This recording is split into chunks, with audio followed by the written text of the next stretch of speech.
to Eat with Intention TV. I'm your host, Cassandra Bodzak, and this show is all about making some healthy hors d'oeuvres for your holiday hosting season.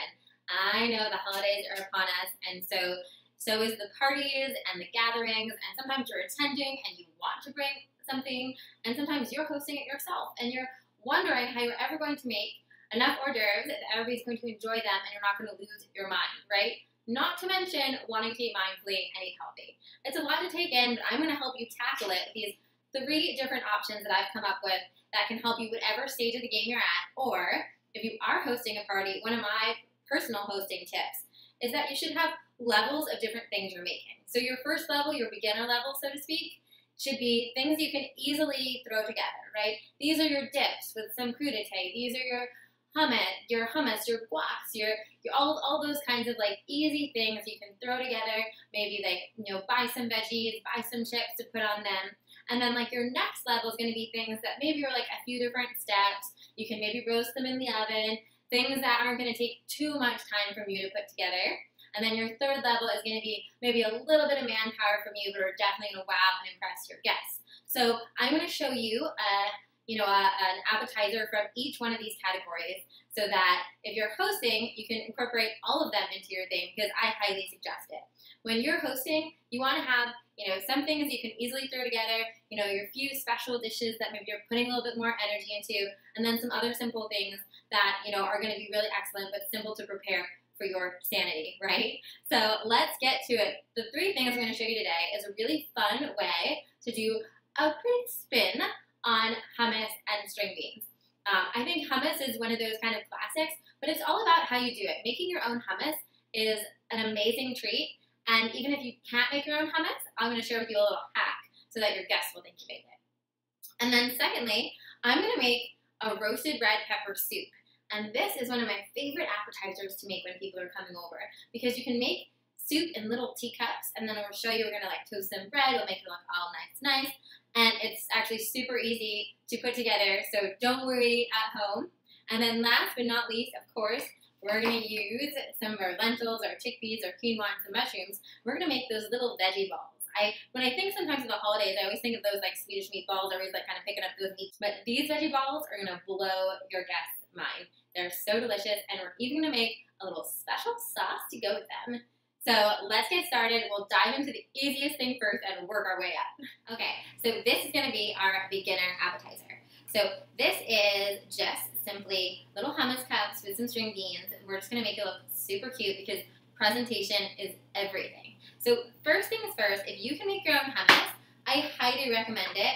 It takes very little time with a good food processor or high-speed blender, and it really makes an epic difference. So rarely do people get to eat homemade hummus. And one of the things I love to do, whether or not you're making it homemade or you want to kind of fib on store-bought, is just roast some garlic and mix that in at the end. And that will give a really unique flavor, because we all know what the taste of store-bought hummus is, right? So I bought these cute little chalice things from the grocery store. But if you have little shooter glasses, any little glasses at home, it's just a cute touch, right? And we're going to make little individual dips. So this way, it's not like everybody has to come go back to that same plate and like dip it in. It's kind of gross. When you make these individual dips, then it's like everybody has their own little hummus garden. And we're just going to put them in like that. And people get like a decent size, right? That's my biggest complaint sometimes when I go to people's houses and you're like getting appetizers. It's so awkward to sometimes try to get enough of any one thing, especially if it's a dip like this. So I love making these little self-contained containers so that people can just grab it and go, and nobody's double dipping in other people's food. There we go. Like, how cute are these? How cute are these? And you can just like have these all over. They look like little plants, right? And then to add like one extra little touch, what I like to do is even stick like some fresh herbs in there, right? It'll smell good. People know enough not to eat the herbs. But it just kind of gives that same like, this is like a little planter. It's like a hummus planter. There we go. How fun is that? Here you have your 2 little hummus string bean gardens. Cheers. All right, so option number 2. This is just a little bit harder than that because you actually do have to prep and cook some stuff. But I promise you, it's still super simple and delicious, of course. So first things first, we're gonna roast some stuff. We're gonna roast a butternut squash or an acorn squash. You're just gonna put it in your oven on 425.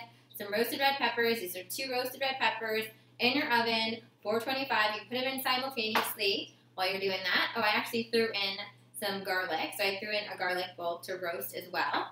And then chopped up an onion and sauteed that in a pan. So it was very, very simple prep. Did not take a lot of time. These are pretty much cut and they roast and they're good to go. And then you just doing the onion by yourself. And then we have some spices and we're gonna add some veggie broth. So super simple, don't worry, I'm gonna include the full recipe for everything below here so you can check that out. So now we're just gonna put this into our high-speed blender or food processor, whatever you have. There we go. The onions, the favorite part. I really believe you can never have enough. You can never have enough caramelized onions. There we go. Roasted garlic. Amazing. I'm going to leave out the spices for now, and we're going to add them later to our discussion. So with the veggie broth, we're going to do 2 cups.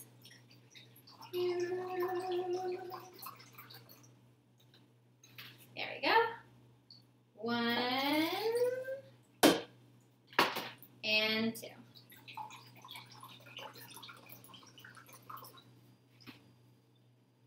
Alrighty.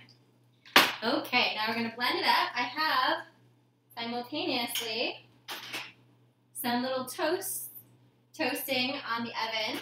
I'm just toasting up some Ezekiel bread that we're going to dip into our soup for a guest. Alright. So then we have this all plugged in. Now we've got this all settled. I'm just going to pour it into a pot so we can heat it up on the stove. You can see how nice and creamy that is. Ooh, looks delicious. Yum. All right, we're going to heat this up. Meanwhile, we have some of my toast that I just made quickly on the oven, and I'm just going to drizzle them with a little olive oil. Yum. And some salt. And these we're going to stick into our little soup cups for a nice little added touch. All right. Okay, so we have our handy dandy chalices again. We're just going to use these, but like I said, feel free to use what you have at home. If you have little shot glasses or like double shot glasses, that would look cute, or little tumbler glasses, even baby mason jars. Get creative. Just use what's around the house, or find something cute that maybe you'll be able to reuse in the future. So I'm just filling up these cups with some soup.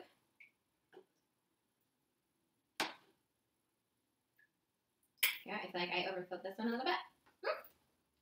It's nice and thick, and it's actually got, I think it's because of the roasted red peppers, it's got a really sweet taste to it. It's really delicious. So we're going to take our little baby toast and stick them in there. Ah! And how cute does that look? I'm obsessed with them, guys. They're so cute. Okay, our third option, and don't worry, this is a little bit harder, but not too complicated. Now, we're going to use some mushrooms. This is a half a cup of, you can use cremini, you can use baby bella, whatever you have, it doesn't really matter. Half a cup of mushrooms, full cup of chickpeas, full cup of quinoa, and a full cup of lentils. So we're going to add to our food processor the chickpeas, them in there, and our mushrooms. And it's super simple because, I mean, it seems like there's a lot of ingredients, but you're really just tossing everything in a food processor, kind of like we did with the last one, you're tossing it in a blender, which are the easiest things to get together when you're, have a lot going on. And so we're also going to add a 1/3 cup of Dijon mustard, and put that in there, and our trusty flax eggs. So for those of you who don't know what a flax egg is, in any mixture as a substitute for an egg, you can do flaxseed meal with water. So this is just 3 teaspoons of flaxseed meal and 6 teaspoons of water. There we go. And we're going to plop that in there. And just a little bit of olive oil, about a tablespoon. And we're going to mix this all up in our food processor. And then, in our big bowl, we're going to add our quinoa and lentils to it. So let's get this going.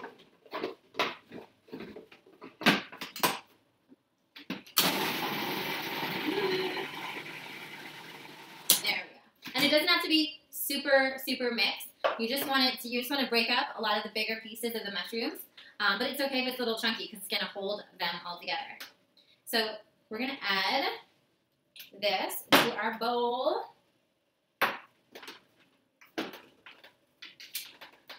Yeah.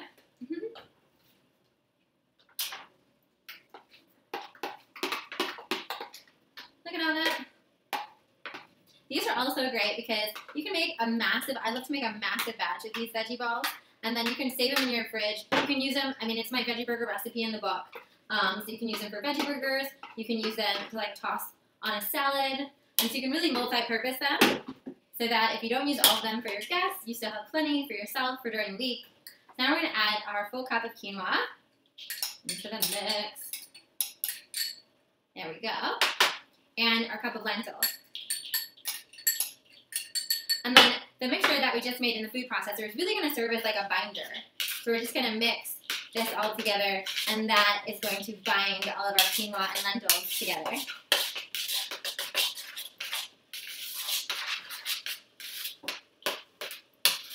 All right, it's already coming together. Look at that. Yum! All right, so last step is we're just going to add some spices.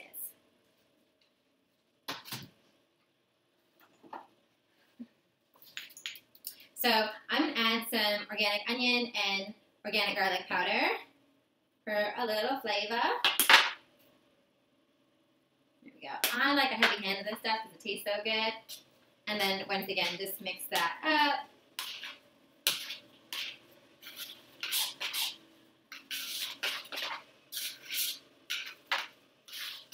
Alright, so these little babies, we're going to roll into a ball. So we're just going to hatch them into a ball. Now you can use some extra flour if you want. Add some flour in there if it's too wet, or if you have some time, you can stick it in the fridge so it gets a little bit colder and binds together. And then we're going to bake these balls in the oven on 375 for just 5 to 10 minutes, and they're going to solidify. And we're going to have a bunch of little veggie balls. Alright, and now we have our 3 healthy holiday hosting hors d'oeuvres ready to go. We have our simplest, these cute little hummus potters, which honestly are kind of my favorite. They're so adorable. And then the super yummy and hearty spicy squash soup with Ezekiel bread. And of course, our little veggie balls with our avocado or radish sauce in there. So yummy. Your guests are going to love them. And if you need more holiday hosting help, you know what?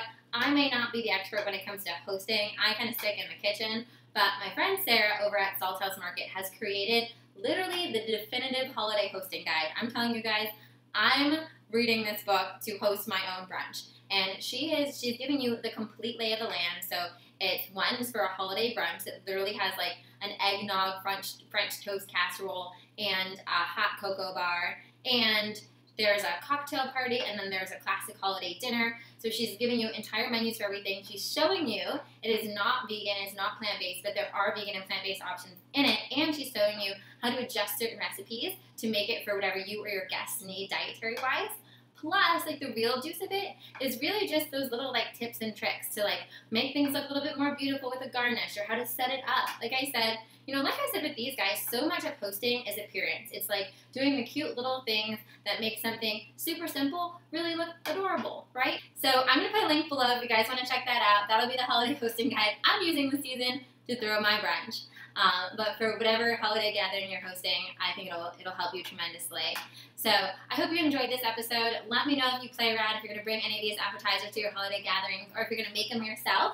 And as always, don't forget to comment below and say hi. I love you guys, and I hope you have an amazing holiday.